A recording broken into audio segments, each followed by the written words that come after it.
Hi and Assalamualaikum. My name is Mohd Zolkifli.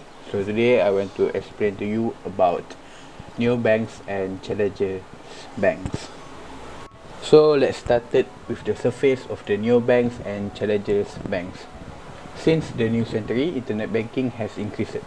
The September 11 attacks led financial institutions to explore for new methods to transport cash and checks without planned travel. Neobank and challenger banks pose international statistics. Neobanks and challenger banks are nimble, digital and inventive.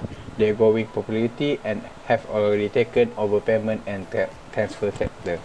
So what is neobanks? Neobanks are fintech firms that offer apps, software and other technologies to streamline mobile and online banking. These fintechs generally specialize financial products like checking and saving accounts. They also tend to be nimbler and more transparent than their mega bank counterparts, even though many of them partner with such institutions to ensure their financial product. Here I give you some examples of better known neobanks on the market today. They are Chim, Verobank, Aspiration, and Current. So what about the challenger bank? Challenger banks are mobile, online, and tech-based small retail banks that offer financial service that digital offerings.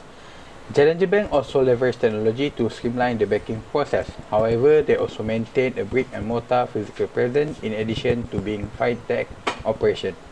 Their presence is also generally much smaller than anything seen in mainstream banking sector. These banks start by focusing on single product and then expand to other offerings and services. Here are some examples and listed as the top 10 challenger banks in the industry. Number 10 is a Pocket, Atom Bank, York, Tandem, Curve, Revolut, Monzo, N26, Moniz, and the first one is Starling. After this, I'm gonna explain to you about the differences about neobanks and challenger banks. There are 4 differences, which are digital banking, physical presence, account, product and services, and the last one is banking license. Let's start with the first differences, which is digital banking. Neobanks are actually digital and exclusive online, cloud-based concern that reach out to their customers from web platforms and mobile applications, while challenger banks do a great majority of their businesses online. The next one is physical presence. The first big difference between neo and challenger banks is their physical presence. Most challenger banks only have a handful of physical locations, as their online services are their main draw. But not as numerous as traditional bank, neobank on the other hand lack of presence of the physical location. The third differences between neobanks and challenger bank is account, product and services.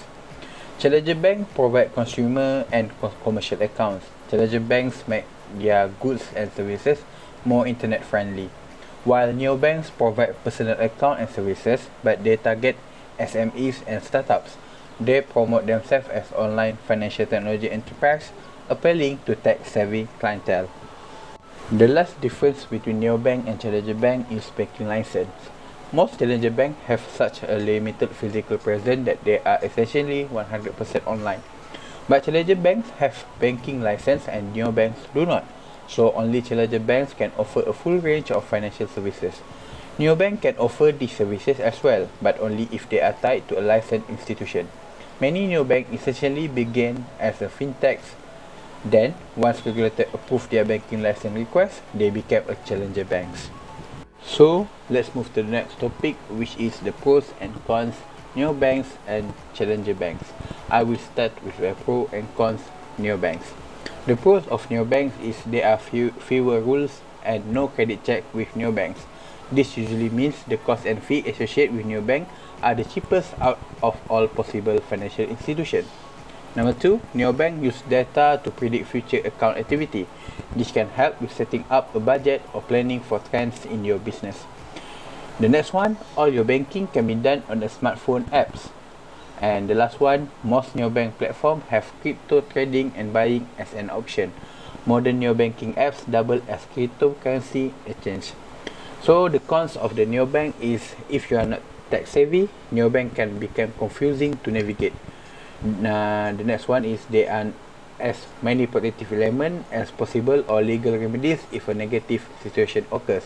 The last one is there is no physical branch or links within an ATM network. Depositing cash can be difficult. So let's move to the pro and cons Challenger Bank. The pros Challenger Bank is Challenger Bank accounts are quick to use and very easy to set up. These accounts are streamlined for maximum convenience in the internet world. The next one is most Challenger Bank can have you sign up, approve, and doing business within a matter of 15 to 20 minutes. The next one is the fees involved with Challenger Bank are substantially lower than those of traditional bank and other institutions. The fourth one is bank license allow this Challenger Bank to provide customer with a full range of financial services. Challenger Bank can offer credit card and loan as part of their membership service. And also their operating cost is minimum, which allows them to offer services at significantly lower cost than of traditional banks. The last one is since the bank predominantly operate online, they have less paperwork and offer real-time services. While the cons of Challenger Bank is many Challenger banks still run a credit check for potential customers. The next one is it's possible you may not have the same level of protection as you would with a traditional bank. And the last one, usually there is no physical location for you to frequent and see a banker in person. So we have come to our end of discussion. The conclusion is more and more fintechs start offering banking services to their customers every year. There are more challenger banks and digital-only banks.